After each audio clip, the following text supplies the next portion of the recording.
નમસ્કાર વિદ્યાર્થી મિત્રો, આપણે પાઠ નંબર 2 એટલે પરમાણુના બંધારણમાં ઇલેક્ટ્રોન રચના માટેના જે નિયમો છે એનો આપણે અભ્યાસ કરેલો. હવે એ જે નિયમો છે એમાં ઇલેક્ટ્રોન કેવી રીતે ગોઠવાય છે એની આપણે ચર્ચા કરેલી અને એમાં 3 નિયમો હતા. આહુભાવનો નિયમ, પાઉલીનો નિષેધ સિદ્ધાંત અને મહત્તમ સ્પિન ગુણકનો ઊંડનો નિયમ. અને તેના આધારે આવર્ત કોષ્ટકમાં જે તત્વો આપણને આપેલા છે પાઠ નંબર 3 માટે, એ બધા જ તત્વોની ઇલેક્ટ્રોનીય રચના કેવી હોઈ શકે એની માહિતી આપણને અહીંથી મળે છે. એટલે આપણે અગાઉના લેક્ચરમાં પરમાણુ ક્રમાંક 6 ધરાવતા તત્વો છે hydrogen, helium, lithium, beryllium, boron અને કાર્બન, આ તત્વોની ઇલેક્ટ્રોનીય રચનાનો આપણે અભ્યાસ કરેલો. હવે ત્યાર પછીના તત્વો છે, આપણે બહુ જ મહત્ત્વની બાબત એ છે કે પરમાણુ ક્રમાંક 1 થી 30 ધરાવતા જે તત્વો છે તેની ઇલેક્ટ્રોનીય રચના આપણને આવડતી હોવી જોઈએ અને એ જ આપણા માટે બહુ જ અગત્યનું છે. એટલે પરમાણુ ક્રમાંક 6 સુધી આપણે ભણેલા છીએ, તેમાં આવતા કેટલાક પ્રશ્નોની પણ આજે આપણે ચર્ચા કરીશું. દાખલા તરીકે પ્રશ્ન આ પ્રમાણે છે કે બોરોનની પી કક્ષકમાં રહેલા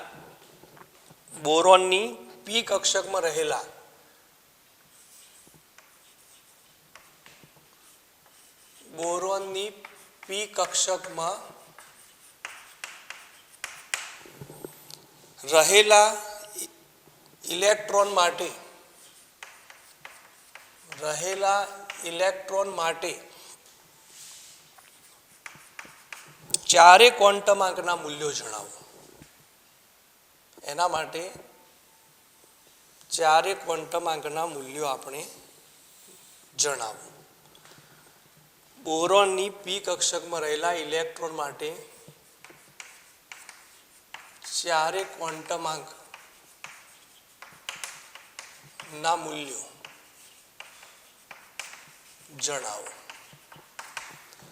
હવે બોરોન એટલે પરમાણુ ક્રમાંક 5 થશે અને એની ઇલેક્ટ્રોનની રચના તમે જાણો છો. 5 બોરોન પ્રથમ 1s2 કક્ષકમાં દાખલ થશે. 1s2, 2s2 અને 2p1. એટલે આ જે કક્ષકમાં ઇલેક્ટ્રોન છે તેના માટે ચારે ક્વોન્ટમ આંકના મૂલ્યો જણાવવાના છે. 1s2 એટલે આપણે આ પ્રમાણે લખીએ છીએ. 1s2 એક કક્ષક જેમાં 2 ઇલેક્ટ્રોન. 2s2 તેમાં પણ 2 ઇલેક્ટ્રોન. 2p માં 3 કક્ષકો છે, 2px, 2py અને 2pz, અને એમાં એક જ ઇલેક્ટ્રોન છે. ત્રણેય કક્ષકો સમશક્તિક છે. ત્રણેય કક્ષકો એટલે વિદ્યાર્થી મિત્રો ખાસ સમજી લેજો, આ ઇલેક્ટ્રોન 2px માં પણ આવી શકે, 2py માં પણ આવી અને 2pz માં પણ આવી શકે, કોઈ પણ પી કક્ષકમાં આવી શકે. ત્રણ પી કક્ષકો સમશક્તિક છે એટલે ઇલેક્ટ્રોન કોઈ પણ એક કક્ષકમાં દાખલ થશે. આપણે અહીંયા પ્રથમ કક્ષકમાં લખીએ છીએ એનો અર્થ એવો નથી કે 2px માં જ હોય. 2px માં પણ હોય, 2py માં પણ હોય અને 2pz માં પણ હોય, કોઈ પણ કક્ષકમાં. એટલે આમાં 3 શક્યતાઓ થશે, કાં તો 2px માં હશે, કાં તો 2py માં હશે અને 2pz માં હશે. અને આ જે ઇલેક્ટ્રોન છે એના માટે આપણે ચારે ક્વોન્ટમ આંકના મૂલ્યો જણાવવાના છે. એટલે મુખ્ય ક્વોન્ટમ આંક n બરાબર, મુખ્ય ક્વોન્ટમ આંક n ઇઝ ઇક્વલ ટુ કેટલા થશે? 2p1. આગળ જે લખેલો છે એ કક્ષાનો નંબર છે એટલે n બરાબર 2 થશે. કોણીય વેગમાન ક્વોન્ટમાંક L ઇઝ ઇક્વલ ટુ પી કક્ષક SPDF 0, 1, 2, 3. એટલે પી કક્ષક માટે કોણીય વેગમાન ક્વોન્ટમાંકનું મૂલ્ય 1 થશે. ચુંબકીય ક્વોન્ટમાંક ML, ચુંબકીય ક્વોન્ટમાંક ML નું મૂલ્ય, જો આ ઇલેક્ટ્રોન pz માં ભરાય તો 0 થશે, pz માં ભરાય તો. અને px અથવા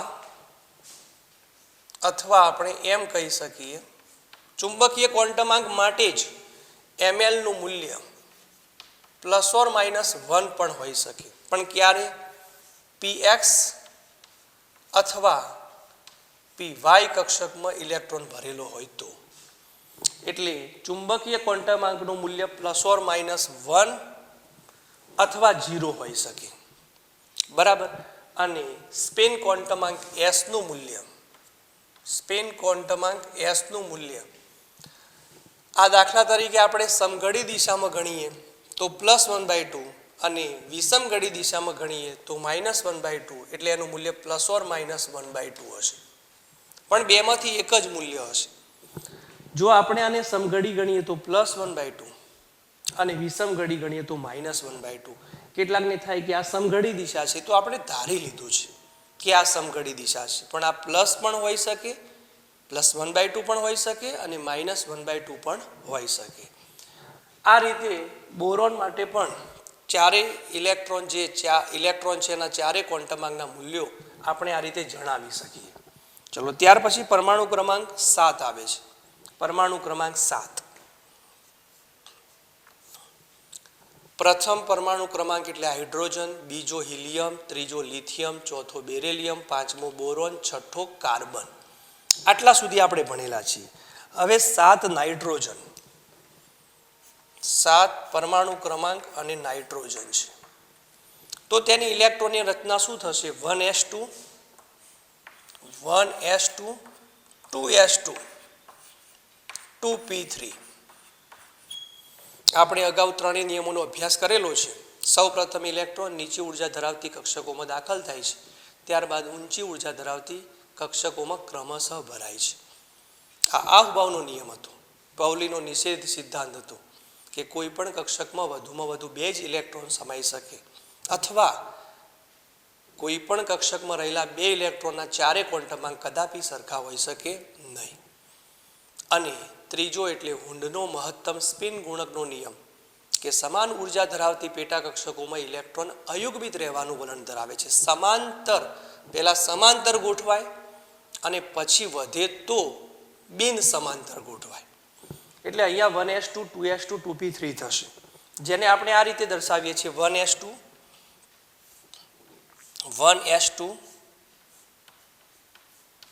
2s2 અને 2p3. 2p ની પેટા કક્ષકો 3 છે, 2px 2py અને 2pz. 3 ઇલેક્ટ્રોન છે, એટલે ત્રણેય ઇલેક્ટ્રોન સમાંતર ગોઠવાશે, અયુગ્મિત.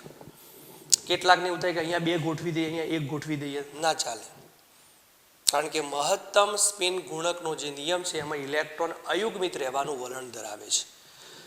હવે આ જે નિયમ છે તેમાં આપણે એમ દર્શાવીએ છીએ કે 3 ઇલેક્ટ્રોન અયુગ્મિત છે. તો પરીક્ષામાં નાઇટ્રોજન માટે એવો પ્રશ્ન પણ આવી શકે કે તેમાં સ્પિન ક્વોન્ટમાંકનું મૂલ્ય જણાવો, સ્પિન ગુણકનું મૂલ્ય જણાવો, કુલ સ્પિન ક્વોન્ટમાંક કેટલો થાય છે. તો આના માટે s નું મૂલ્ય કેટલું થશે? આ +1/2 છે, આ -1/2 છે, એટલે અહીંયા 0 જવાબ થશે. આ +1/2 છે, આ -1/2 છે, એટલે આ 0 જવાબ થશે. +1/2 +1/2 અને +1/2, એટલે ત્રણેયનો સરવાળો થશે. આના માટે શૂન્ય મૂલ્ય છે, આના માટે પણ શૂન્ય થશે. અહીંયા +1/2 +1/2 +1/2. તમે -1/2 પણ લખી શકો, પણ ત્રણેયના -1/2 હશે. એટલે અહીંયા સ્પિન ગુણકનું મૂલ્ય, s નું મૂલ્ય 0 +0 +1/2 +1/2 +1/2, એટલે કુલ જવાબ થશે +3/2. હવે આના બદલે કેટલીક વાર -1/3/2 લખેલું હોય તો પણ એ જવાબ સાચો બનશે. મૂલ્ય મહત્વનું છે, પ્લસ કે માઇનસ મહત્વનું નથી, બરાબર. એટલે +1.5 થશે અથવા -1.5 થશે. બીજી મહત્વની બાબત એ પણ છે કે નાઇટ્રોજન પરમાણુમાં પૂર્ણ ભરાયેલી કક્ષક, કારણ કે એસમાં વધુમાં વધુ 2 જ ભરાય, આ પણ પૂર્ણ ભરાયેલી કક્ષક, અને પીમાં 3 ઇલેક્ટ્રોન ભરેલા છે. કેટલા ભરાય? કુલ તો 6 ઇલેક્ટ્રોન, 6 ઇલેક્ટ્રોન, એમાંથી અડધા ભરેલા છે. દરેક કક્ષકમાં એક એક ભરેલો છે, એટલે આ અર્ધપૂર્ણ ભરાયેલી કક્ષક કહેવાય. પૂર્ણ ભરાયેલી અથવા અર્ધપૂર્ણ ભરાયેલી કક્ષક હોય એ પણ ખાસ નોંધી લેજો. પૂર્ણ ભરાયેલી કે અર્ધપૂર્ણ ભરાયેલી કક્ષક હોય તો તેની સ્થાયીતા વધુ હોય. પૂર્ણ અથવા અર્ધપૂર્ણ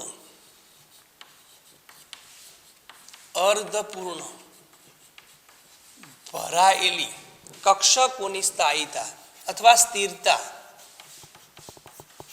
કક્ષકોની સ્થિરતા વધુ હોય છે. પૂર્ણ અથવા અર્ધપૂર્ણ ભરાયેલી કક્ષકોની સ્થિરતા શા માટે વધુ હોય છે? બરાબર, એનું કારણ પણ છે, પણ આપણે પછી સમજીશું કે અર્ધપૂર્ણ ભરાયેલી કક્ષકોમાં સમમિતીય રચના છે અને તેમાં જે વિનિમય ઉર્જા છે, ઇલેક્ટ્રોન અયુગ્મિત રીતે ગોઠવાય તો તેમાં અદલાબદલીની શક્યતા વધુ છે અને જેટલી અદલાબદલી વધુ થઈ શકે એટલી મુક્ત ઉર્જા એટલે કે વિનિમય ઉર્જા વધારે મુક્ત કરે છે અને વધુ વિનિમય ઉર્જા મુક્ત કરે તો તેની સ્થિરતા વધુ હોય છે. તો આ રીતે નાઇટ્રોજન પરમાણુ માટે આપણે જે ઇલેક્ટ્રોનની રચના લખી છે એમાં તમને કેટલીક વાર એવું લખીને આપે કે આમાંથી ઇલેક્ટ્રોનની રચના કઈ ખોટી છે. બરાબર, દાખલા તરીકે આપણે આ પ્રમાણે લખીએ કે 7 નાઇટ્રોજન છે અને એને આપણે 1s2 2s2 2p1 છે એને દર્શાવવા માટે આપણે આ રીતે ઉપયોગ કરીએ, આ પ્રમાણે 1s2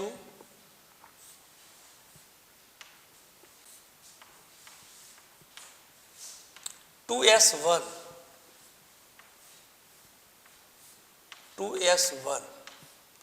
અને 2p4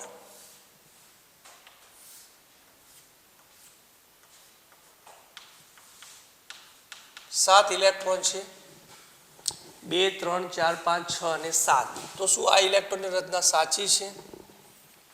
તો આ ઇલેક્ટ્રોનની રચના ખોટી છે. કેમ ખોટી છે? આમાં કયો નિયમ જળવાતો નથી? તો ઇલેક્ટ્રોન સૌપ્રથમ નીચી ઉર્જા ધરાવતી કક્ષકોમાં દાખલ થાય છે, એ પૂર્ણ ભરાય ત્યારબાદ ઊંચી ઉર્જા ધરાવતી કક્ષકોમાં દાખલ થાય છે. એટલે 2s ની ઉર્જા 2p કરતાં ઓછી છે. એટલે સૌપ્રથમ કોણ ભરાય છે? 2s. અહીંયા એવું થતું નથી, એટલે એમ કહેવાય કે આઉફબાઉના નિયમનો ભંગ થાય છે. અહીંયા આઉફબાઉના નિયમનો ભંગ થાય છે. ચલો એ જ રીતે આપણે બીજી રીતે દર્શાવીએ 7 નાઇટ્રોજનની. વિદ્યાર્થી મિત્રો, આપણે ખાસ અહીંયા સમજવું છે કે કયો નિયમ અહીંયા જળવાતો નથી. 1s2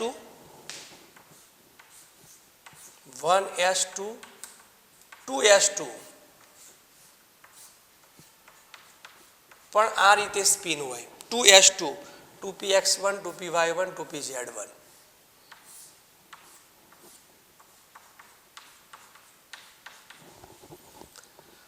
one s two 2s2 2px1 2py1 2pz1. પણ અહીંયા 2s2 માં તમે જુઓ કે બંને ઇલેક્ટ્રોનની સ્પિન એકબીજાથી વિરુદ્ધ હોવી જોઈએ, પણ અહીંયા તો બે એક જ સમાંતર રીતે ગોઠવાયેલા છે એક જ કક્ષકમાં. એટલે પરિસ્થિતિ શું થશે? ચારે ક્વોન્ટમ આંકના મૂલ્યો કેવા થશે? સરખા. કહેલું પૌલીના નિષેધ સિદ્ધાંતમાં કે બે ઇલેક્ટ્રોનના એક જ કક્ષકમાં રહેલા બે ઇલેક્ટ્રોનના ચારે ક્વોન્ટમ આંક કદાપી સરખા હોઈ શકતા નથી. એટલે અહીંયા કયા નિયમનું પાલન થતું નથી?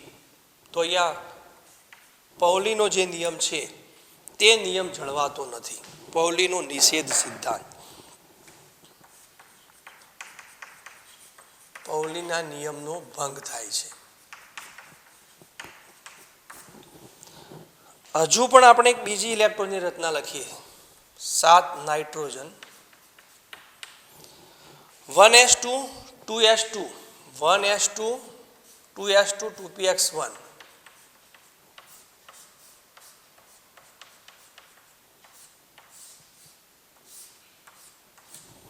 પણ ઇલેક્ટ્રોનની રચના પ્રમાણે આપણે આ રીતે દર્શાવીએ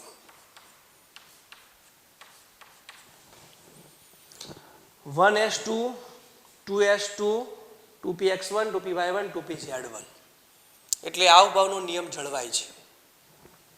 બે ઇલેક્ટ્રોનના ચારે ક્વોન્ટમ અંક કદાપી સરખા નથી, પરંતુ અહીંયા કયો નિયમ જળવાતો નથી?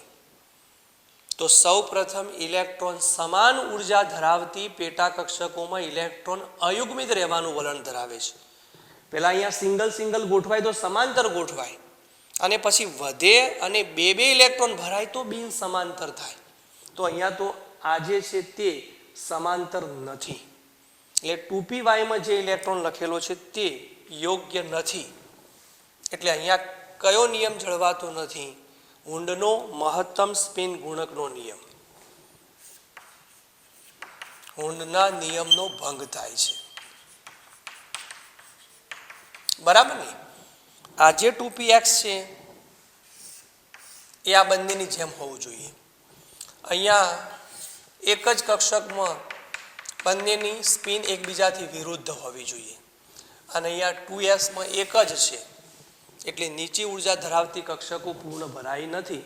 આવભાવના નિયમનો ભંગ છે, પાઉલીના નિયમનો ભંગ છે, અને વુન્ડના નિયમનો ભંગ છે. તો આ રીતે આપણે ઇલેક્ટ્રોનની રચના માટેના જે નિયમો છે તે સમજાવી શકીએ.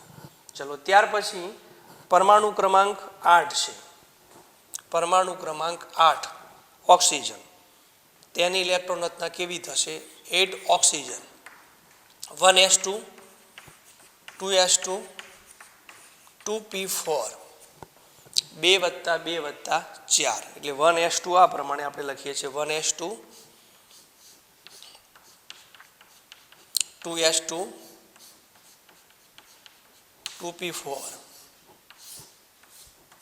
સૌ પ્રથમ સમાંતર ગોઠવાશે, અને વધે ડબલ થાય એટલે બિન સમાંતર થશે.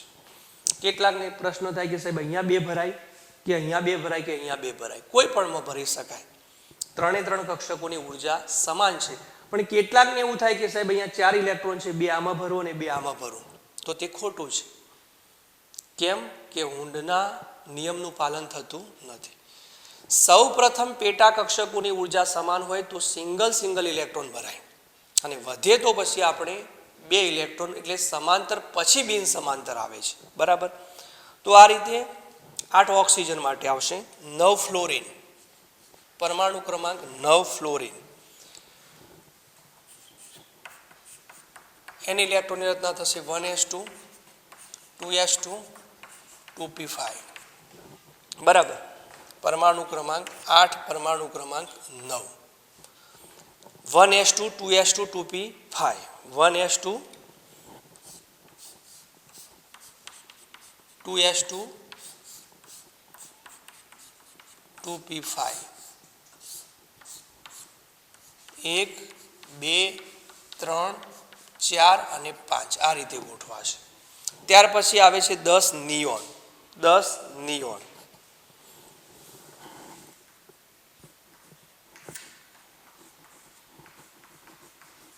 ઇલેક્ટ્રોનની રચના 1s2 2s2 2p6 1s2 2s2 2p6 1 2 3 4 5 અને 6 આ પ્રમાણે. વિદ્યાર્થી મિત્રો, આ 10 નિયોન છે. તેમાં પ્રથમ કક્ષા સંપૂર્ણ ભરાયેલી છે અને બીજી કક્ષા પણ સંપૂર્ણ ભરાયેલી છે. કારણ કે પ્રથમમાં 2, બીજામાં 8. કારણ કે પ્રથમમાં s એક જ આવે છે એટલે 1s2, અને બીજામાં 2s2 અને 2p6 આવે છે. એટલે સંપૂર્ણ ભરાયેલી છે. પૂર્ણ ભરાયેલ પેટા કોષ કહેવાય. પૂર્ણ ભરાયેલ.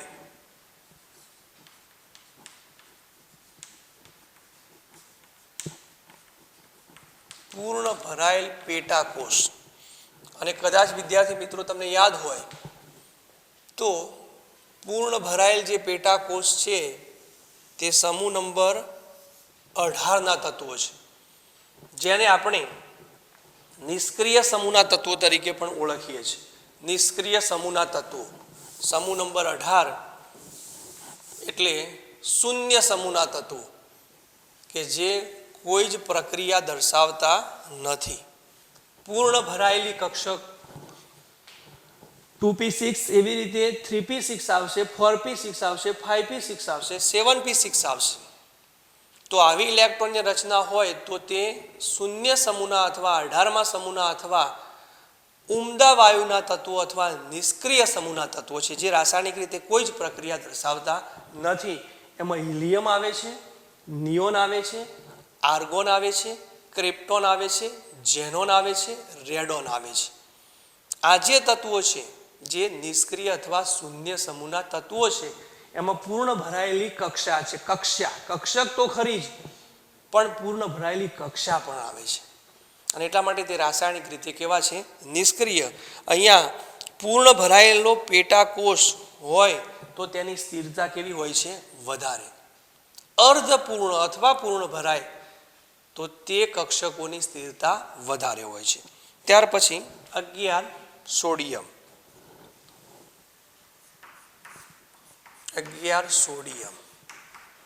1s2 2s2 2p6 3s1. વિદ્યાર્થી મિત્રો, અહીંયા 1s2 2s2 2p6 એ શૂન્ય સમૂહના તત્વની ઇલેક્ટ્રોનની રચના છે, નિયોનની. એટલે આટલાને બદલે તમે નિયોન પણ લખી શકો. એટલે આના બદલે તમે ઇલેક્ટ્રોનની રચના નિયોન આ રીતે નિયોન 3s1 નિયોન લખો એટલે 10 ઇલેક્ટ્રોન આવી જાય છે અને ત્યાર પછી 3s1. બરાબર. Number 12 magnesium. 1s2 2s2 2p6 3s2. તો આના માટે પણ તમે એવું જ દર્શાવી શકો અથવા કરીને આ ઇલેક્ટ્રોનની રચના પણ સાચી છે, પણ એના બદલે તમે આ પ્રમાણે પણ લખી શકો નિયોન 3s2. જ્યાં શૂન્ય સમૂહના તત્વોની ઇલેક્ટ્રોનની રચના આવતી હોય તો તેના બદલે તમે શૂન્ય સમૂહના તત્વોની જે સંજ્ઞા છે તે લખી શકો. આ નિયોનનો અર્થ થાય છે કે 10 ઇલેક્ટ્રોન. મેગ્નેશિયમમાં 12 છે એટલે નિયોન પછી 3s2 આવશે. ત્યાર પછી 13 aluminium. 1s2 2s2 2p6 3s2 3p1 અથવા નિયોન 3s2 3p1. આ રીતે પણ તમે લખી શકો. હવે અહીંયા એક પ્રશ્ન દાખલા તરીકે એલ્યુમિનિયમ માટે આપણે મૂકવો છે. જો આમાંથી કેટલાક પ્રકારના પ્રશ્નો બનાવી શકાય છે અને પરીક્ષા માટે એ પણ બહુ જ મહત્વના છે. તમને પ્રશ્ન એમ આપેલો છે કે એલ્યુમિનિયમમાં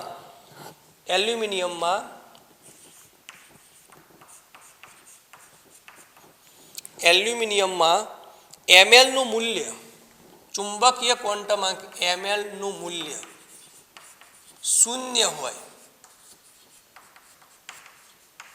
તેવા ઇલેક્ટ્રોનની સંખ્યા જણાવો.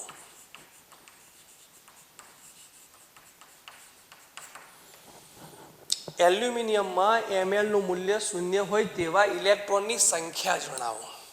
કયા ઇલેક્ટ્રોન એવા છે કે જેમાં ml નું મૂલ્ય 0 થાય છે? 1s2 2s2 2p6 3s2 3p1.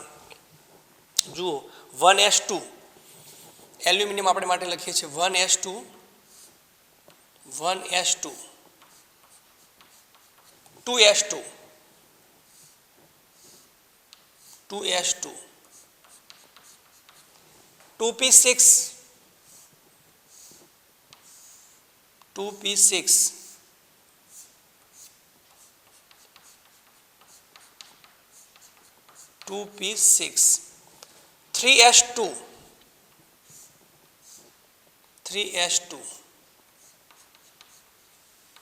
3s2 અને 3p1. આ 1s2 છે, આ 2s2 છે, આ 2p6 3s2 3p1. હવે વિદ્યાર્થી મિત્રો ખાસ સમજો, S કક્ષક હોય તો તેમાં L નું મૂલ્ય 0 થાય છે, કોણીય વેગમાન ક્વોન્ટમાર્કનું. એટલે ચુંબકીય ક્વોન્ટમાર્કનું મૂલ્ય પણ શૂન્ય જ થાય, કારણ કે ચુંબકીય ક્વોન્ટમાર્ક ઇઝ ઇક્વલ ટુ 0 થી ±L. તો આ બંને ઇલેક્ટ્રોન છે તેના માટે ml નું મૂલ્ય કેટલું થશે? 0. આ ઇલેક્ટ્રોન માટે પણ 0 થશે, આ ઇલેક્ટ્રોન માટે પણ 0 થશે. બરાબર? એટલે આપણે અહીંયા લખીએ છીએ ml નું મૂલ્ય 0, એક ઇલેક્ટ્રોન. બીજો ઇલેક્ટ્રોન છે તેનું પણ 0. ચલો આગળ 2s. અહીંયા પણ S કક્ષક છે. જ્યાં જ્યાં S કક્ષક હોય એ ચુંબકીય ક્વોન્ટમાર્ક 0 જ હોય. કોણીય વેગમાન ક્વોન્ટમાર્ક S માટે S કક્ષક હોય તો 0 છે, માટે ચુંબકીય ક્વોન્ટમાર્કનું મૂલ્ય પણ 0 થશે. 2s માં પણ 0, બંને ઇલેક્ટ્રોન. 3s માં પણ 0, બંને ઇલેક્ટ્રોન. બરાબર? એટલે 6 ઇલેક્ટ્રોન તો થઈ ગયા કે જેમાં ચુંબકીય ક્વોન્ટમાર્કનું મૂલ્ય કેટલું છે? 0. દાખલા તરીકે આ px, આ py અને આ pz છે. તો px માટે બંને ઇલેક્ટ્રોનનું મૂલ્ય પ્લસ ઓર માઇનસ આ +1/2 હશે. આ પ્લસ ઓર માઇનસ આપણે 2p કક્ષક હોય, સ્પિન ક્વોન્ટમાર્ક નહીં, આપણે ચુંબકીય ક્વોન્ટમાર્કની વાત કરીએ છીએ. 2px તો +or-1 બંને ઇલેક્ટ્રોન માટે. 2py હોય તો +or-1 અને 2pz હોય તો બંને ઇલેક્ટ્રોનનું મૂલ્ય કેટલું થશે? 0. 2pz યાદ રાખજો. 2px માં બે ઇલેક્ટ્રોન છે, સ્પિન ક્વોન્ટમાર્કનું મૂલ્ય +1/2 -1/2 હશે, સ્પિન ક્વોન્ટમાર્કનું. પણ ચુંબકીય ક્વોન્ટમાર્કનું મૂલ્ય 2px માટે +or-1 છે, 2py માટે પણ +or-1 છે, પણ 2pz માટે 0 છે. એટલે 8 ઇલેક્ટ્રોન થયા. અને દાખલા તરીકે આ 2pz કક્ષકમાં હોય તો એનું મૂલ્ય પણ 3pz માં હોય તો તેનું મૂલ્ય પણ 0 થશે. પણ 3px માં હોય તો 3px px આવ્યો અને px આવે તો +or-1, અથવા 3py માં હોય તો પણ +or-1, પણ આ 3pz માં હોય તો 0 થશે. એટલે કેટલા ઇલેક્ટ્રોનમાં ml નું મૂલ્ય 0 થશે? તો 1 2 3 4 5 6 7 અને 8. અને આ શક્યતા એવી છે કે 3pz માં હોય તો 9 અને 3px અથવા 3py માં હોય તો 8 જ ઇલેક્ટ્રોન થશે. એટલે આપણે લખી શકીએ કે 3p કક્ષકમાં રહેલો ઇલેક્ટ્રોન, એના જવાબમાં આપણે લખી શકીએ છીએ કે 3p કક્ષકમાં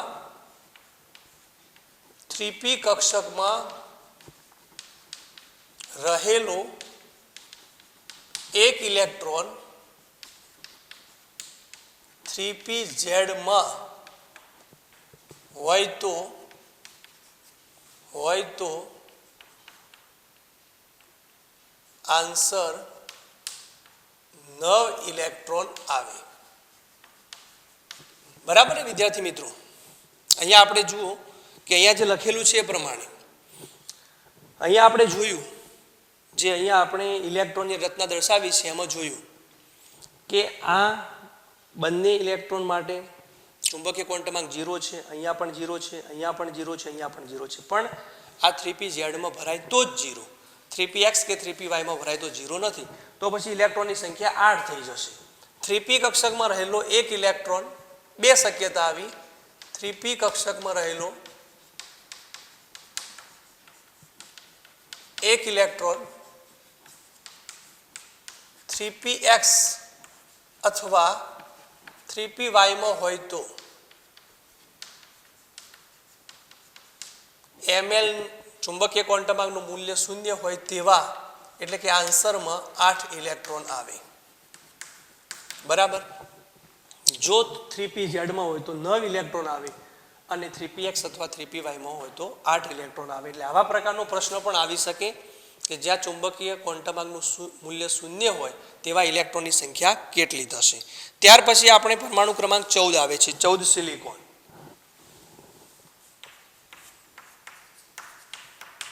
ઇલેક્ટ્રોનની રચના થશે 1s2 2s2 2p6 3s2 3p2. અથવા આના માટે આપણે નિયોન લખી શકીએ, neon 3s2 3p2 3s2 3p2. ચલો ત્યાર પછી 15 phosphorus 1s2 2s2 2p6 3s2 3p3 અથવા નિયોન 3s2 3p3 ફોસ્ફરસમાં પણ વિદ્યાર્થી મિત્રો એવા પ્રકારનું થશે કે 3p3 એટલે આ જે કક્ષક છે એમાં વધુમાં વધુ 6 ઇલેક્ટ્રોન સમાય, અહીંયા 3 ઇલેક્ટ્રોન સમાયા છે એટલે નાઇટ્રોજનની જેમ જ આ અર્ધપૂર્ણ ભરાયેલ પેટા કક્ષક કહેવાય. અર્ધપૂર્ણ ભરાયેલ પેટા કક્ષક. નાઇટ્રોજનમાં પણ એવું જ હતું અને નાઇટ્રોજન સમૂહમાં આ જે તત્વ છે એ અહીંયા નાઇટ્રોજનની નીચે મૂકેલું છે આવર્ત કોષ્ટકમાં. ત્રીજા પાઠમાં આપણે એનો અભ્યાસ કરીશું એમ. ત્યાર પછી 16 sulphur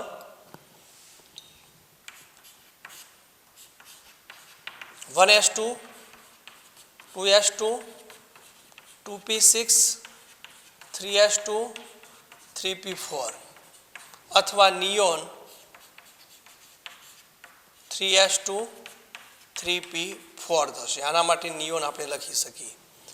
17 chlorine 1s2 2s2 2p6 3s2 3p5 અથવા આના માટે આપણે નિયોન લખી શકીએ. નિયોન 3s2 3p5 એટલે પરમાણુ ક્રમાંક 17 ક્લોરીન માટે આ પ્રકારની ઇલેક્ટ્રોનની રચના હોઈ શકે. ત્યાર પછી 18 આર્ગોન આવે છે. 18 આર્ગોન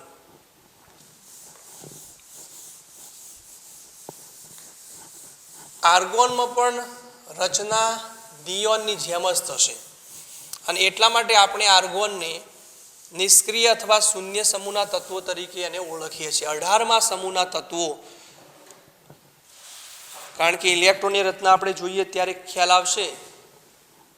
પરમાણુ ક્રમાંક 18 argon 1s2 2s2 2p6 3s2 3p6 અહીંયા બધી જ કક્ષકો સંપૂર્ણ ભરાયેલી છે અને સંપૂર્ણ ભરાયેલી છે એટલે અહીંયા પૂર્ણ ભરાયેલ પેટાકોષ કહેવાય.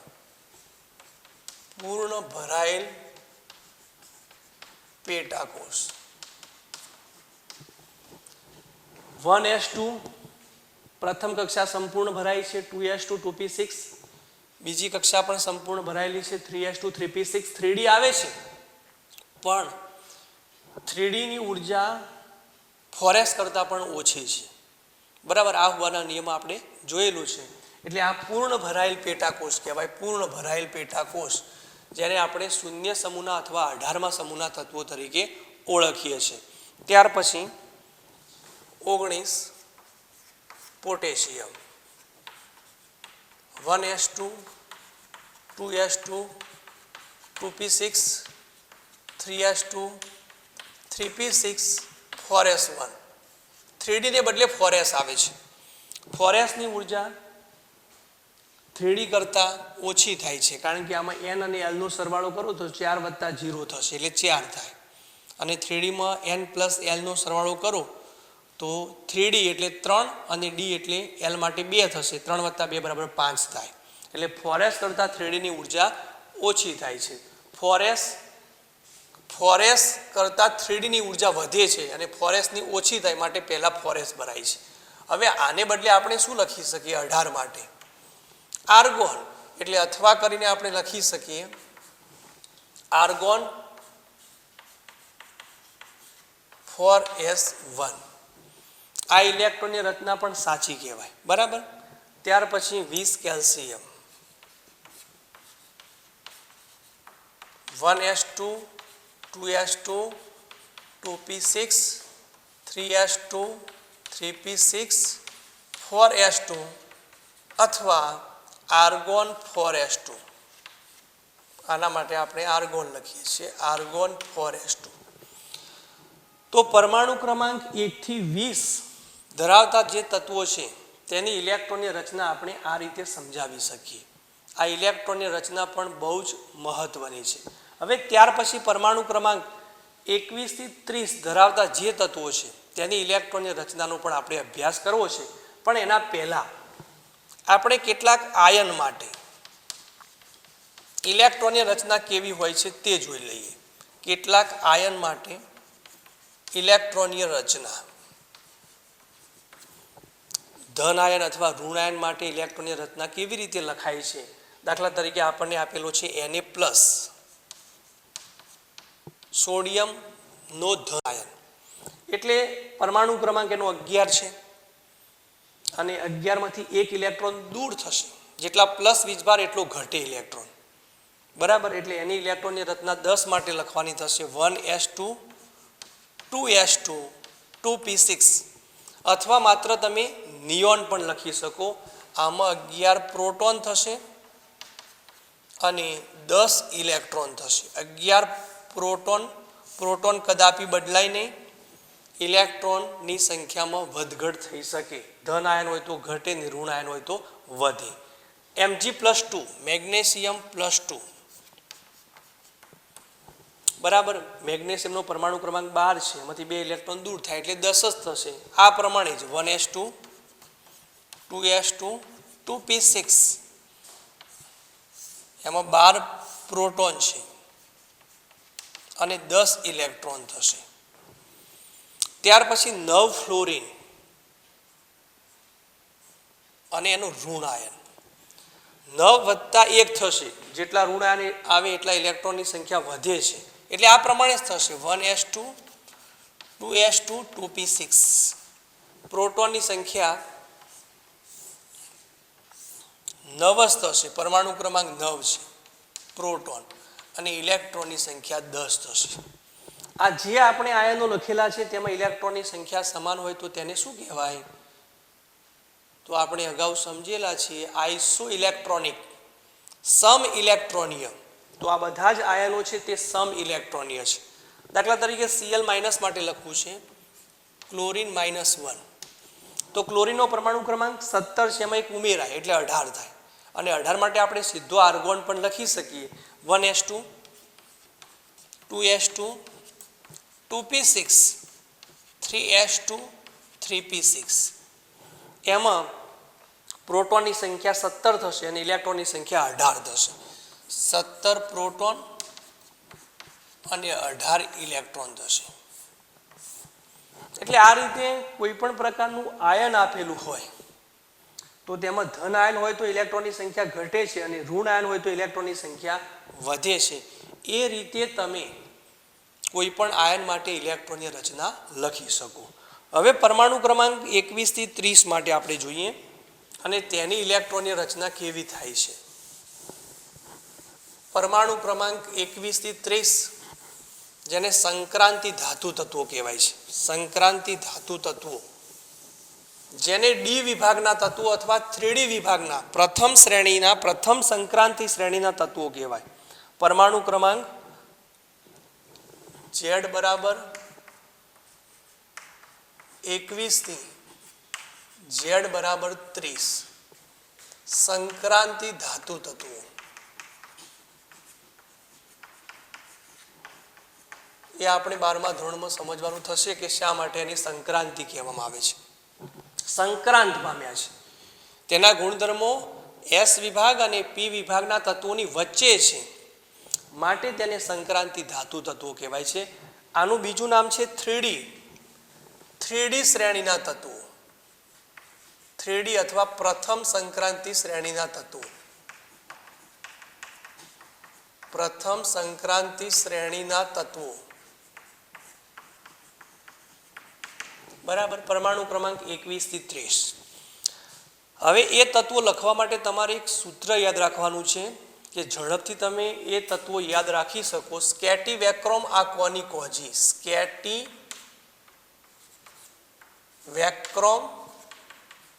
વેક્રોમ આક્વાની કોજી.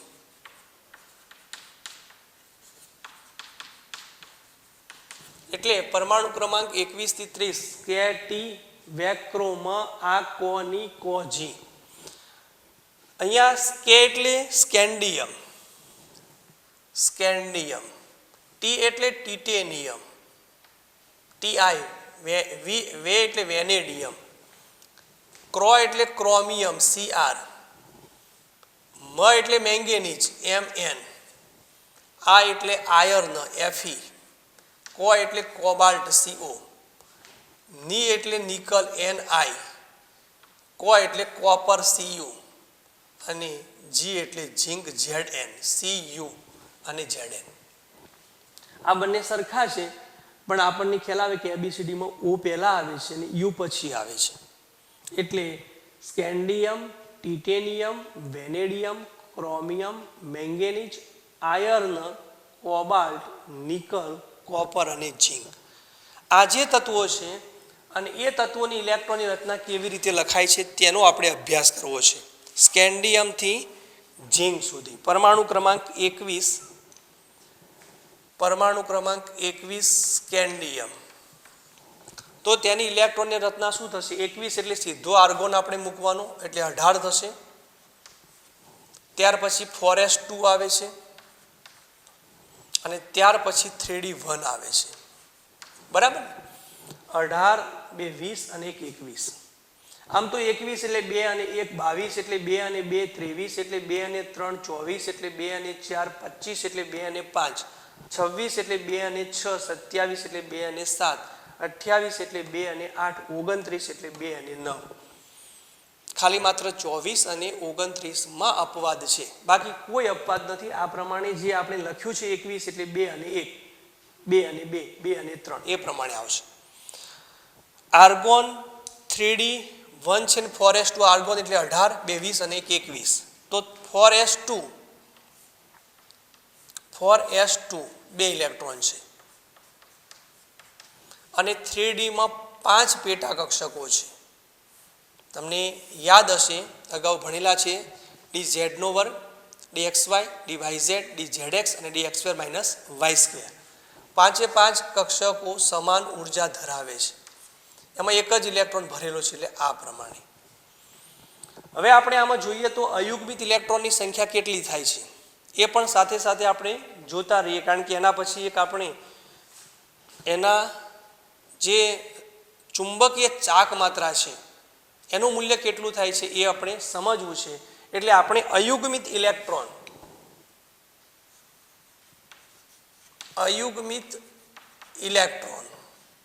જેને આપણે સ્મોલ n કહીએ છીએ તો તેનું મૂલ્ય આના માટે કેટલું થાય છે? 1.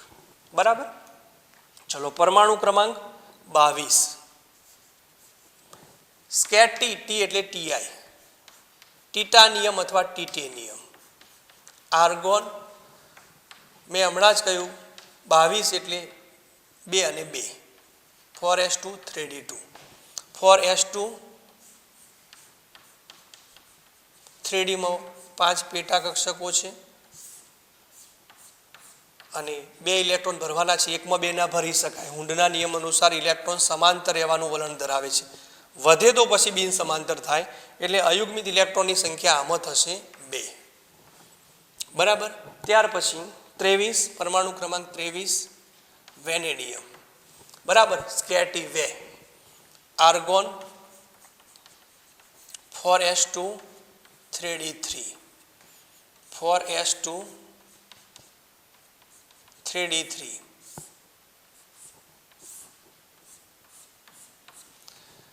ત્રણમાં એક સિંગલ ઇલેક્ટ્રોન ભરાશે એટલે અયુગ્મિત ઇલેક્ટ્રોનની સંખ્યા થશે 3. 2 અને 1, 2 અને 2, 2 અને 3. બરાબર. 24 ક્રોમિયમ, એમાં અપવાદ છે. 24 chromium, Cr chromium, argon 4s2 3d4 આ પ્રમાણે થાય છે. પણ આને બદલે ક્રોમિયમમાં અપવાદ એ પ્રમાણે છે કે ડીમાં 4 ઇલેક્ટ્રોન આવે, ખાલી એક જ કક્ષક ખાલી રહે. એટલા માટે 4s કક્ષકમાંથી એક ઇલેક્ટ્રોન 3d માં જાય છે અને પાંચે પાંચ કક્ષકોમાં સમમિતીય રચના જળવાય બરાબર, અર્ધપૂર્ણ ભરાયેલો પેટાકોષ થાય તો તેની સ્થાયીતા વધી જાય, એટલા માટે ફોરેસમાંથી એક ઇલેક્ટ્રોન નીકળી અને 3D માં જાય છે. એટલે ઇલેક્ટ્રોનની રચના 2 1 2 2 2 3 2 4 ને બદલે અપવાદ તરીકે 1 અને 5 થાય છે. એનું પણ કારણ છે કક્ષકો સ્થાયીતા પ્રાપ્ત કરે એ માટે ફોરેસ કક્ષકમાંથી એક ઇલેક્ટ્રોન 3D કક્ષકમાં જાય છે. બરાબર, ફોરેસ કક્ષકમાંથી એક ઇલેક્ટ્રોન 3D કક્ષકમાં જાય છે અને 5 પેટા કક્ષકો છે તેમાં એક ઇલેક્ટ્રોન ભરાશે. 1 2 3 4 અને 5. એટલે અયુગ્મિત ઇલેક્ટ્રોનની સંખ્યા આપણે આમ ક્રમશઃ લખતા હોય તો 1 2 3 અને 4 થાય. ત્યાં ખોટું પડે એટલે આ ક્રોમિયમનો પ્રશ્ન પરીક્ષા માટે બહુ જ અગત્યનો છે, વારંવાર આવે છે.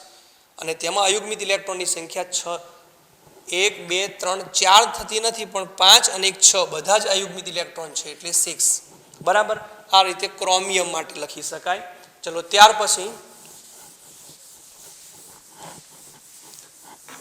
પરમાણુ ક્રમાંક 25 આવે છે. પરમાણુ ક્રમાંક 25 મેંગેનીઝ માટે. બરાબર, 25 એટલે મેંગેનીઝ. પરમાણુ ક્રમાંક 25 મેંગેનીઝ. Mn ઇલેક્ટ્રોનની રચના થશે આર્ગોન 4s2 3d5. બરાબર, 4s2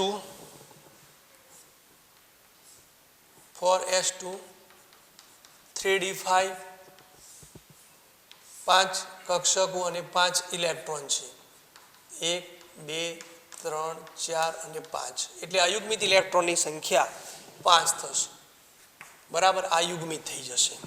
પરમાણુ ક્રમાંક એટલે 2 અને 5, જેમ આપણે 2 1 2 2 2 3 2 4 થતું નથી, 2 5. બરાબર, 26 Fe.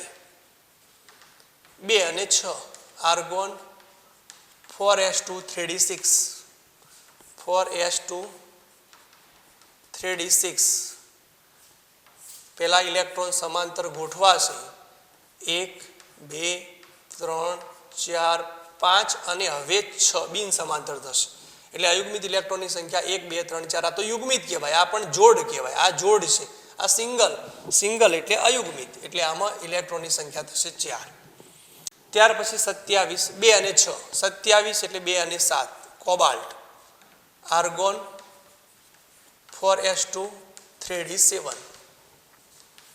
4s2 3d7. 7 ઇલેક્ટ્રોન ભરવાના છે. 1 2 3 4 5 6 અને 7. એટલે અયુગ્મિત ઇલેક્ટ્રોનની સંખ્યા યુગ્મિત 1 2 3. 28 nickel. Argon 4s2 3d8. 4s2 બરાબર અને 3d8. 1 2 3 4 5 8 ઇલેક્ટ્રોન ભરવાના છે. 1 2 3 4 5 6 7 અને 8. એટલે અયુગ્મિત ઇલેક્ટ્રોનની સંખ્યા થશે 2.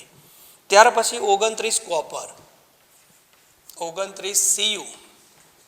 Argon 4s2 3d9. પણ વિદ્યાર્થી મિત્રો, આપણે હમણાં જ કહ્યું આ બાજુ કે જે ક્રોમિયમ છે, આપણે હમણાં લખ્યું છે ને કે એમાં ક્રોમિયમ જે છે એ ક્રોમિયમમાં 2 અને 4 ને બદલે 1 અને 5 થાય છે, કારણ કે આ કક્ષક અર્ધપૂર્ણ ભરવા જઈ રહી છે અને એટલા માટે ફોરેસમાંથી એક ઇલેક્ટ્રોન 3D માં જાય છે. અહીંયા પણ એવું જ થશે. અહીંયા પૂર્ણ ભરવા જઈ રહી છે. 9 ઇલેક્ટ્રોનને બદલે 10 આવે તો પૂર્ણ ભરાય. એટલે ફોરેસ કક્ષકમાંથી એક ઇલેક્ટ્રોન 3D માં જશે એટલે ફોરેસ 1 3d10 થશે. આ ખાસ સમજી લેજો, આ એક અપવાદ છે. એટલે કોપર અને ક્રોમિયમ આ બંને જે છે એ બહુ જ મહત્વના છે. બરાબર, 4s2 3d10. 2 3 બરાબર, 1 2 3 4 5 6 7 8 9 અને 10. અહીંયા ફોરેસમાં એક જ ઇલેક્ટ્રોન આવશે. અને 3D માં 10, કારણ કે આ પૂર્ણ ભરાયેલી કક્ષક થાય જેની સ્થાયીતા વધુ જોવા મળે, એટલા માટે આવા પ્રકારની રચના થાય છે. અને અહીંયા અયુગ્મિત ઇલેક્ટ્રોનની સંખ્યા કેટલી થશે? 1 જ થશે, 4s1. 3D 10 બરાબર પૂર્ણ ભરાયેલી છે. અને ત્યાર પછી 30 zinc Zn, argon 4s2 3d10. બંને કક્ષકો પૂર્ણ ભરાઈ જશે, 4s2 અને 3d10. 1 2 3 4 5 6 7 8 9 અને 10. તો અહીંયા અયુગ્મિત ઇલેક્ટ્રોન એક પણ નથી, એટલે અયુગ્મિત ઇલેક્ટ્રોનની સંખ્યા 0 થશે, બધા યુગ્મિત છે. તો વિદ્યાર્થી મિત્રો, અહીંયા પરમાણુ ક્રમાંક 21 થી 30 જે સંક્રાંતિ શ્રેણી, પ્રથમ સંક્રાંતિ શ્રેણીના જે તત્વો છે એની ઇલેક્ટ્રોનની રચના પણ આપણા માટે બહુ મહત્વની છે. બરાબર, 21 એટલે 2 અને 1 થાય છે, 22 એટલે 2 અને 2 થાય છે, 23 એટલે 2 અને 3 થાય છે, 24 અપવાદ છે, 2 અને 4 ને બદલે 1 અને 5 થાય છે, 25 2 અને 5, 26 2 અને 6, 27 2 અને 7, 28 2 અને 8, 29 2 અને 9 ને બદલે 1 અને 10 થાય છે, અને 30 4s2 અને 3d10 થાય છે. તો આ રીતે વિદ્યાર્થી મિત્રો, પરમાણુ ક્રમાંક 21 થી 30 ધરાવતા જે તત્વો લખેલા છે, અને એમાં જે અયુગ્મિત ઇલેક્ટ્રોન છે એ અયુગ્મિત ઇલેક્ટ્રોનની સંખ્યાને આધારે આપણે ચુંબકીય ચાક માત્રાનો અભ્યાસ કરવો છે. ચુંબકીય ચાક માત્રા, સંક્રાંતિ ધાતુ તત્વો છે, એ સંક્રાંતિ ધાતુ તત્વોમાં જે ડી કક્ષકમાં અયુગ્મિત ઇલેક્ટ્રોન છે એ અયુગ્મિત ઇલેક્ટ્રોન ધરી ભ્રમણને કારણે પોતાની ધરી પર ભ્રમણ કરે છે, અને એટલા માટે ચુંબકીય ક્ષેત્ર ઉત્પન્ન કરે છે. ડી કક્ષકમાં રહેલા ઇલેક્ટ્રોન, અયુગ્મિત ઇલેક્ટ્રોન, ડી કક્ષકમાં રહેલા અયુગ્મિત ઇલેક્ટ્રોન ધરાભ્રમણને કારણે, ડી કક્ષકમાં રહેલા અયુગ્મિત ઇલેક્ટ્રોન ધરાભ્રમણને કારણે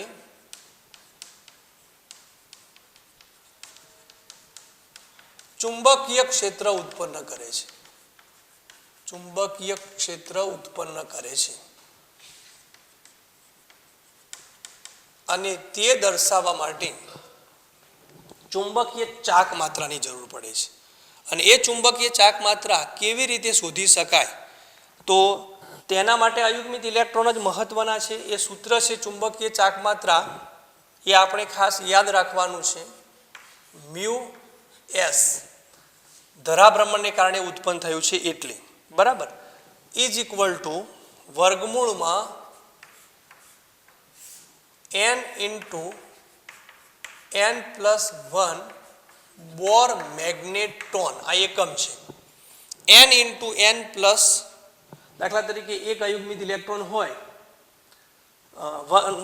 n ઇન્ટુ n+2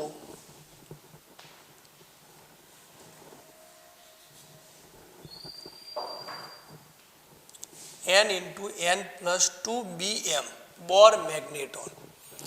એસ એટલા માટે લખાય છે કે અયુગ્મિત ઇલેક્ટ્રોન ધરાભ્રમણ એટલે પોતાની ધરી પર ભ્રમણ કરે, અને એના કારણે જે ઉત્પન્ન થાય છે એને આપણે સ્પિન ક્વોન્ટમ કહીએ છીએ. બરાબર, કક્ષામાં પણ ફરે છે એના કારણે પણ ચુંબકીય ક્ષેત્ર ઉત્પન્ન થાય, અને પોતાની ધરી ઉપર ફરે એના કારણે પણ ચુંબકીય ક્ષેત્ર ઉત્પન્ન થાય. એટલે આપણે ચુંબકીય ચાક માત્રા મ્યુ ઇઝ ઇક્વલ ટુ વર્ગમૂળમાં n ઇન્ટુ n+2 bm, આ સૂત્રને આધારે આપણે કોઈ પણ તત્વ માટે જે ચુંબકીય ચાક માત્રા છે તે શોધી શકીએ. દાખલા તરીકે વિદ્યાર્થી મિત્રો, તમે અહીંયા જુઓ કે મેંગેનીઝમાં અયુગ્મિત ઇલેક્ટ્રોનની સંખ્યા કેટલી છે? 5. સ્કેન્ડિયમમાં 1 છે, ક્રોમિયમમાં કેટલી છે? 6. તો એ અયુગ્મિત ઇલેક્ટ્રોનની સંખ્યા આપણે મૂકવાની છે, પણ ડી કક્ષકમાં રહેલા અયુગ્મિત ઇલેક્ટ્રોનની સંખ્યા માટે આપણે જોઈએ ડી કક્ષકમાં રહેલા અયુગ્મિત ઇલેક્ટ્રોન, બરાબર, કુલ અયુગ્મિત ઇલેક્ટ્રોન નહીં, n ઇઝ ઇક્વલ ટુ 1 હોય તો ચુંબકીય ચાક માત્રા માટે આ સૂત્રમાં આપણે 1 મૂકીએ તો ચુંબકીય ચાક માત્રા મ્યુ ઇઝ ઇક્વલ ટુ વર્ગમૂળમાં કેટલા થશે? 1+2 એટલે 3, ગુણાકારમાં 1 એટલે 3 થશે. એટલે કે 1.73 BM આટલું મૂલ્ય થશે બોર મેગ્નેટોન. n = 2 હોય તો મ્યુ = 2 ગુણાકારમાં 2 + 2 એટલે 4 ગુણાકારમાં 2 એટલે વર્ગમૂળમાં 8 થશે. 2.87 બોર મેગ્નેટોન જેટલો જવાબ આવશે. 2 અયુગ્મિત ઇલેક્ટ્રોન હોય તો 2.83. અયુગ્મિત ઇલેક્ટ્રોનની સંખ્યા 3 હોય n = 3 તો મ્યુ = 3 + 2 5 × 3 એટલે વર્ગમૂળમાં 15 થશે. 3.87 BM બોર મેગ્નેટોન. n = 4 હોય તો મ્યુ = 4 + 2 એટલે 6 ગુણાકારમાં 4 એટલે વર્ગમૂળમાં 24 આવશે. એટલે 4.90 BM એટલો જવાબ આવે છે. n = 5 હોય અયુગ્મિત ઇલેક્ટ્રોનની સંખ્યા 5 હોય તો 5 + 2 એટલે 7 × 5 એટલે 35 વર્ગમૂળમાં 35 એટલે જવાબ આવે છે 5.92 BM. એટલે વિદ્યાર્થી મિત્રો આ રીતે આપણે સંક્રાંતિ જે ધાતુ તત્વો છે એ સંક્રાંતિ ધાતુ તત્વો અને એનું કોઈ આયન બનેલું હોય તો એ આયનમાં આપણે અયુગ્મિત ઇલેક્ટ્રોનની સંખ્યા નક્કી કરી લઈએ તો અયુગ્મિત ઇલેક્ટ્રોનની સંખ્યાને આધારે તમે આ રીતે ચુંબકીય ચાક માત્રા પણ નક્કી કરી શકો. ડી કક્ષકમાં રહેલા અયુગ્મિત ઇલેક્ટ્રોન પોતાની ધરી પર ધરાભ્રમણ કરે છે જેના કારણે તેમાં ચુંબકીય ચાક માત્રા ઉત્પન્ન થાય છે. ધરાભ્રમણને કારણે ચુંબકીય ચાક માત્રા જે ઉત્પન્ન થાય એના માટેનું આ સૂત્ર છે. આમ તો કક્ષકીય ભ્રમણ કરે એના માટે પણ ચુંબકીય ક્ષેત્ર ઉત્પન્ન થાય પણ એ ચુંબકીય ચાક માત્રા આ સૂત્રને આધારે શોધી શકાતી નથી. માત્ર ધરાભ્રમણને કારણે જે ચુંબકીય ચાક માત્રા ઉત્પન્ન થાય છે એ જ આ સૂત્રને આધારે શોધી શકાય છે. એટલે અહીંયા આપણે ખાસ વિદ્યાર્થી મિત્રો કે ડી કક્ષકમાં જે અયુગ્મિત ઇલેક્ટ્રોન છે તેના આધારે ચુંબકીય ચાક માત્રા આપણે નક્કી કરી શકીએ છીએ.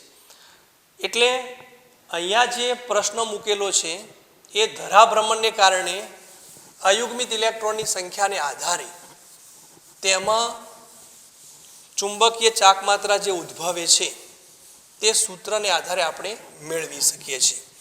હવે વિદ્યાર્થી મિત્રો આપણે હમણાં કહેલું કે અર્ધપૂર્ણ અથવા પૂર્ણ ભરાયેલી જે કક્ષકો છે એની સ્થાયીતા શા માટે વધારે હોય છે એનું આપણે કારણ સમજવું છે. એ આપણને પાઠ્યપુસ્તકમાં જાણકારી માટે આપેલું છે પણ આપણે સમજી લઈએ. પૂર્ણ ભરાયેલ પૂર્ણ અથવા અર્ધપૂર્ણ ભરાયેલ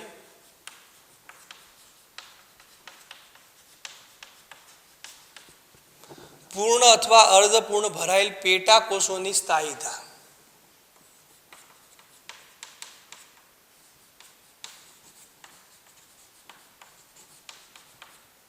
પેટા કોષોની સ્થાયીતાના કારણો. એટલે પૂર્ણ અથવા અર્ધપૂર્ણ ભરાયેલી પેટા કોષ હોય તો તે શા માટે સ્થાયી છે તે આપણે સમજવું છે. તો એમાં પહેલું કારણ આપણને આપેલું છે ઇલેક્ટ્રોનની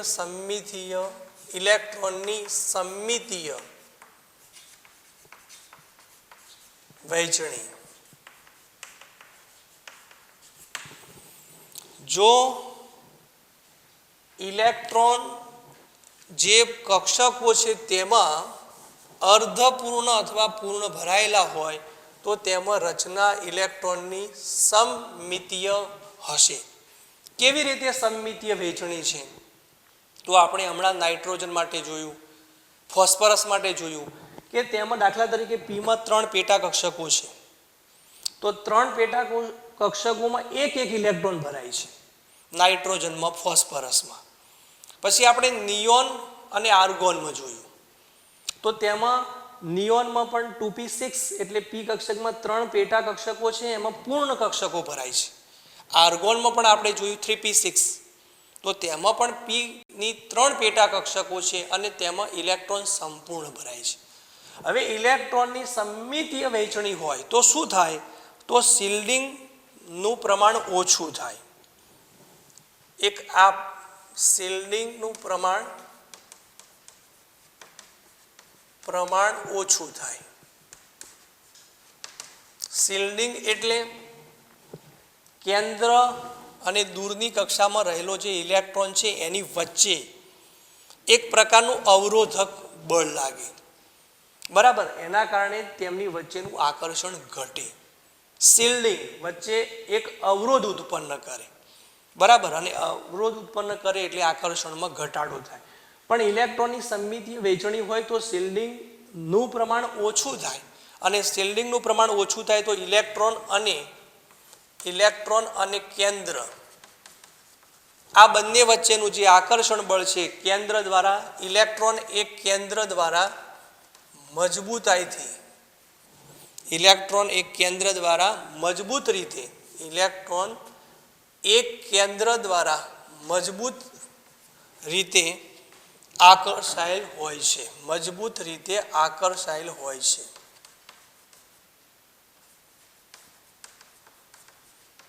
અને મજબૂત રીતે આકર્ષાયેલ હોય તો એમ કહેવાય કે તે પૂર્ણ અથવા અર્ધપૂર્ણ ભરાયેલી પેટાકોષોની સ્થાયીતા વધારે હોય. એક બીજું કારણ પણ છે વિનિમય ઉર્જા. વિનિમય ઉર્જા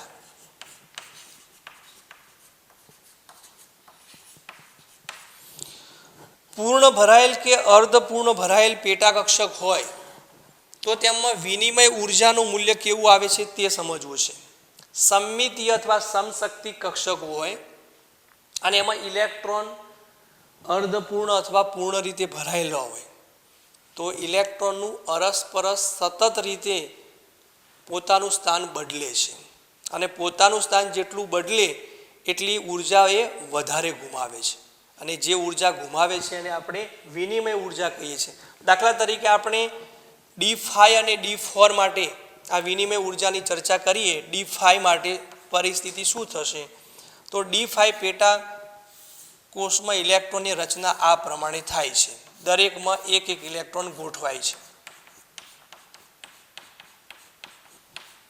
હવે ઇલેક્ટ્રોનીય રચના જે લખેલી છે તેમાં ઇલેક્ટ્રોનની અરસપરસ પોતાનું સ્થાન બદલે છે, અને સ્થાન બદલે ત્યારે તે ઉર્જા ગુમાવે છે. એને વિનિમય ઉર્જા કહેવાય. આ વિનિમય ઉર્જાનું મૂલ્ય જેટલું વધુ એટલી સ્થાયીતા વધારે.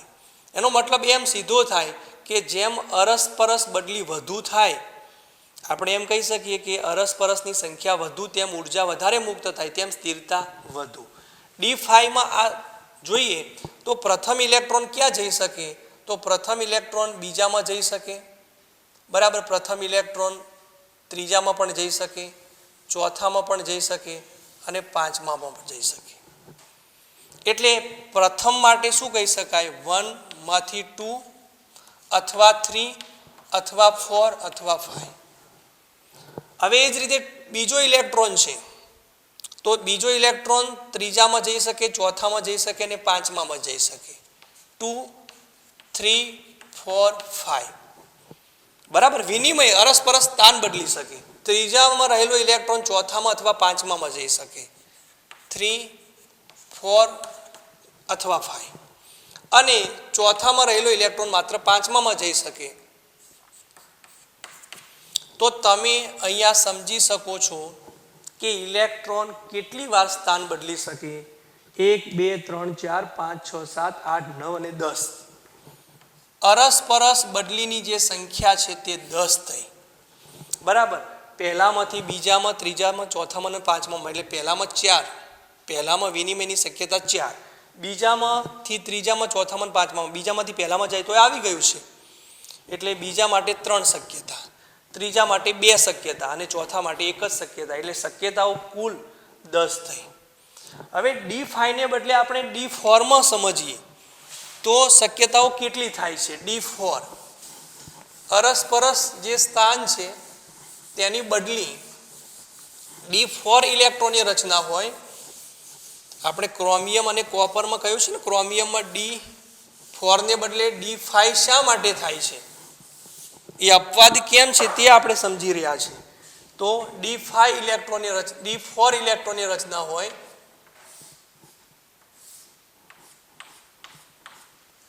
એક, 2, 3 અને 4, પાંચમામાં તો ઇલેક્ટ્રોન છે જ નહીં, એટલે પ્રથમ ઇલેક્ટ્રોન ક્યાં જઈ શકે? બીજામાં અથવા ત્રીજામાં અથવા ચોથામાં. 3 જ શક્યતાઓ. બીજો ઇલેક્ટ્રોન ત્રીજામાં અથવા ચોથામાં એટલે 2 જ શક્યતાઓ. ત્રીજો ઇલેક્ટ્રોન ચોથામાં, ચોથો ઇલેક્ટ્રોન ના જઈ શકે. એટલે કુલ કેટલી શક્યતાઓ થઈ? 1 2 3 4 5 અને 6. તો વિદ્યાર્થી મિત્રો ખાસ તમે જોયું કે અહીંયા 10 અરસપરસ બદલીની સંખ્યા છે. અહીંયા અરસપરસ બદલીની સંખ્યા 6 છે. એટલે આપણે કહી શકીએ કે જો અદલ બદલ ઇલેક્ટ્રોનની અદલ બદલની સંખ્યા વધારે હોય, તેટલી ઉર્જા વધારે મુક્ત કરે. આ જે ઉર્જા મુક્ત કરે છે એને આપણે કઈ ઉર્જા કહીએ છીએ? વિનિમય ઉર્જા. ઉર્જા વધારે મુક્ત કરે તો તેની સ્થાયીતા વધુ હોય છે અથવા સ્થિરતા વધુ હોય છે. એટલે અહીંયા 2 જે કારણો હતા કે એક કારણ એમ હતું કે સમમિતીય વહેંચણી, ઇલેક્ટ્રોનની સમમિતીય વહેંચણી હોય, દરેક પેટાકોષમાં 1 ઇલેક્ટ્રોન ભરેલો હોય અથવા પેટાકોષમાં 2 ઇલેક્ટ્રોન ભરેલા હોય તો એમાં શિલ્ડિંગ અસર બહુ જ ઓછા પ્રમાણમાં થાય. અને શિલ્ડિંગ અસર બહુ ઓછા પ્રમાણમાં થાય તો ઇલેક્ટ્રોન કેન્દ્ર સાથે વધુ મજબૂતાઈથી આકર્ષાયેલો હોય અને એટલા માટે તે કક્ષકોની સ્થાયીતા વધારે હોય. અને બીજું કે તેમાં વિનિમય ઉર્જા જેટલી વધુ, વિનિમય ઉર્જા એટલે ઇલેક્ટ્રોનની અદલ બદલની સંખ્યા જેટલી મેક્સિમમ એટલી ઉર્જા વધારે મુક્ત કરે. અને જે ઉર્જા મુક્ત કરે છે એને વિનિમય ઉર્જા કહેવાય. આ વિનિમય ઉર્જાનું મૂલ્ય જેટલું મેક્સિમમ એટલી કક્ષકોની સ્થાયીતા વધુ. એટલે વિદ્યાર્થી મિત્રો અહીંયા બહુ જ અગત્યનો પાઠ જે આપણા રસાયણ વિજ્ઞાનમાં હતો, પરમાણુનું બંધારણ, એ અહીંયા આજે આપણે પૂર્ણ કરીએ છીએ.